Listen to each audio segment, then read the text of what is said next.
Ancaman dan serangan dalam dunia siber seakan terjadi tanpa batas. Data dan informasi penting yang dibagikan penggunanya kerap kali dimanipulasi oleh para penyerang yang tidak bertanggung jawab. Hal ini tentu menjadi perhatian bersama bahwa sedianya masyarakat perlu bijak dalam beraktivitas di ruang siber. Tak mau kejahatan dalam dunia siber beredar semakin masif, maka pemerintah melalui Badan Riset dan Inovasi Nasional (BRIN) tiada henti-hentinya melakukan eksperimen untuk menghasilkan metode yang efektif dalam meningkatkan pengamanan untuk memproteksi data dan informasi. Bahwa kami itu akan terus begitu ya untuk menghasilkan suatu hasil penelitian yang dapat membantu pemerintah tentunya ya.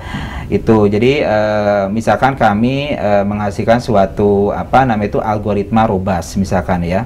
Jadi di sini bahwa algoritma yang tahan terhadap serangan attacker misalkan ya, seperti itu. Jadi nah itu kan, tapi itu adalah di skala lab gitu ya. Jadi kalau misalkan untuk penerapannya nanti itu kami akan bekerja sama dengan industri misalkan ya, yang bisa mengembangkan terus dan akhirnya bisa diterapkan gitu ya untuk kontribusi keamanan cyber di Indonesia. Nah, bahwa intinya bahwa kami di BRIN itu adalah untuk meningkatkan ya ekosistem riset begitu ya, terutama di dalam bidang keamanan data, keamanan informasi, keamanan cyber. Lalu seperti apa celah nyata yang rentan diserang oleh para attacker di dunia siber? Dan bagaimana negeri ini menanggulanginya? Saksikan ulasan lengkapnya bersama Kepala Badan Siber dan Sandi Negara BSSN Hinsa Siburian berikut ini.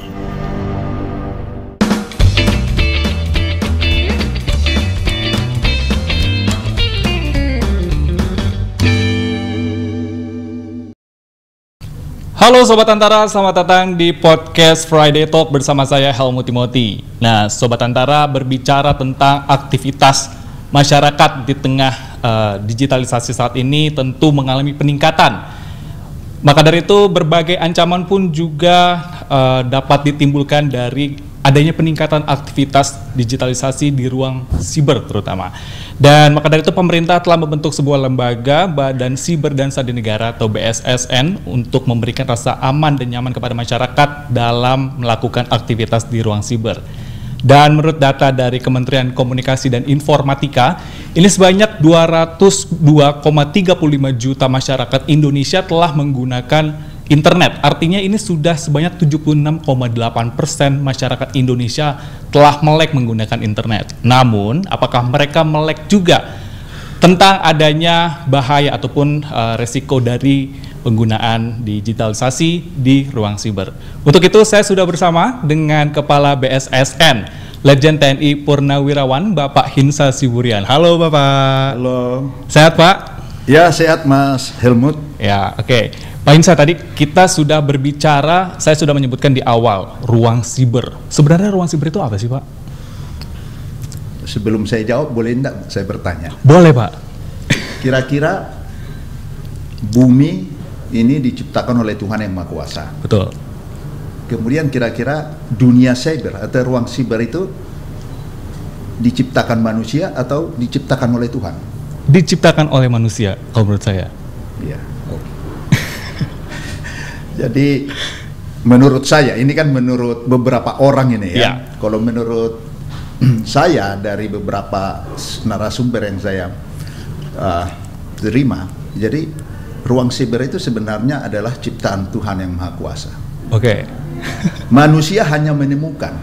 Baik. Jadi tugas manusia itu menemukan dari apa yang sudah diciptakan oleh Tuhan. Karena Maha Pencipta itu hanya Tuhan. Manusia tidak mampu menciptakan sebutir pasir pun, manusia tidak mampu menciptakan itu. Yes. Itulah kelebihan. Jadi tetap walaupun sekarang ada dunia siber, yang ingin kita sampaikan bahwa yang Maha Kuasa, Maha Pencipta adalah Tuhan Yang Maha Kuasa. Karena bisa takut kita orang dengan kemajuan ini bisa berubah ya. Nah, tadi pertanyaan Mas tentang apa sih ruang siber itu? Betul. Ini tidak terlepas dari yang saya katakan tadi, hasil penemuan manusia dan perkembangan ilmu pengetahuan dan teknologi. Nah, sebagaimana kita ketahui bahwa ruang siber itu adalah spektrum elektromagnetik yang terhubung dengan teknologi informasi dan komunikasi dan internet.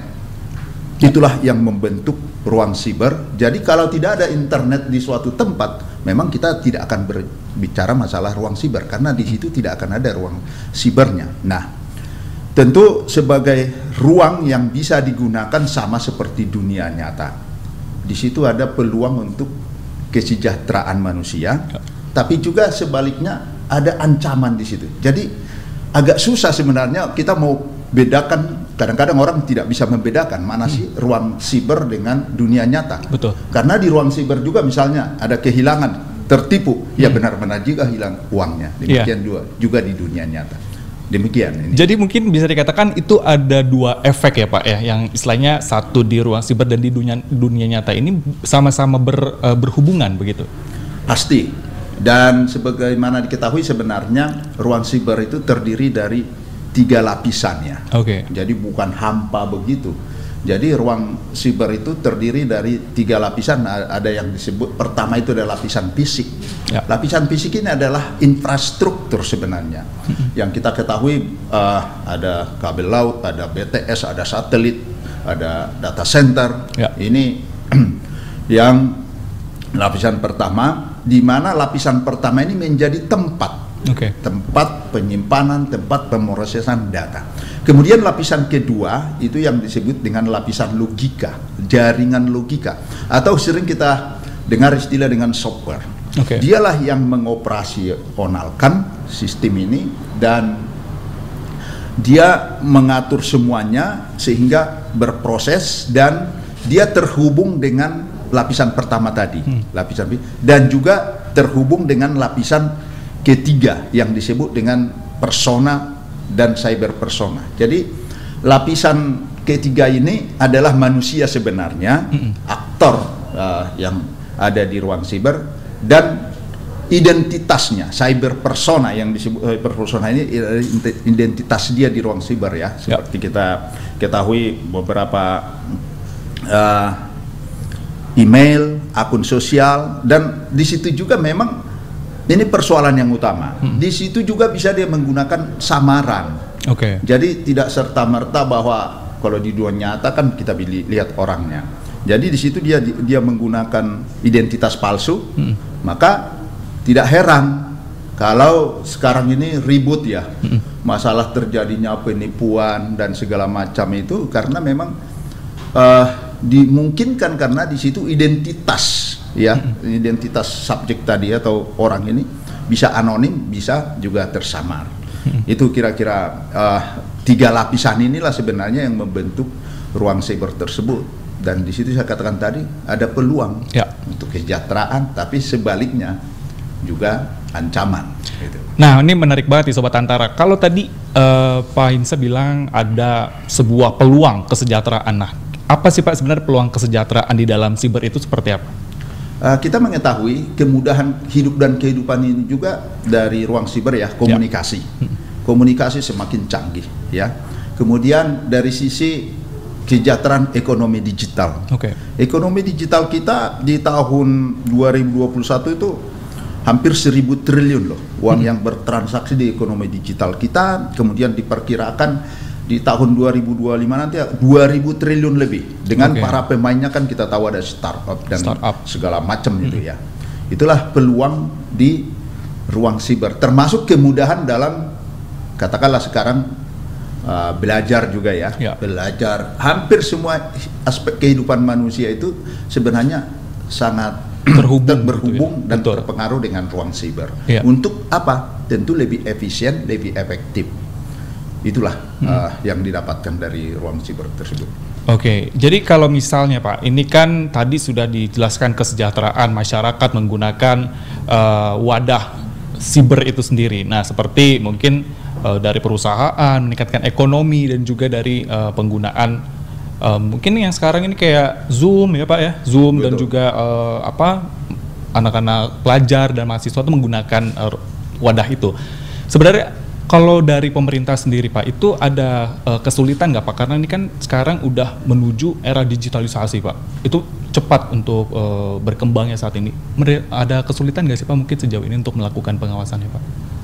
Jadi secara umum pemerintah tentu terus membangun digitalisasi ini untuk pemerataan pembangunan tentunya. Kemudian saya katakan tadi kesulitan secara umum sebenarnya dalam pembangunan itu ya itu ada kaitannya tentu dengan anggaran ya, dan itu saya rasa pemerintah sudah membuat program dan saya tahu persis Bapak Presiden Jokowi itu prioritas beliau terutama ke daerah-daerah terluar, daerah-daerah yang terisolasi itu diutamakan pembangunan digitalisasinya. Nah,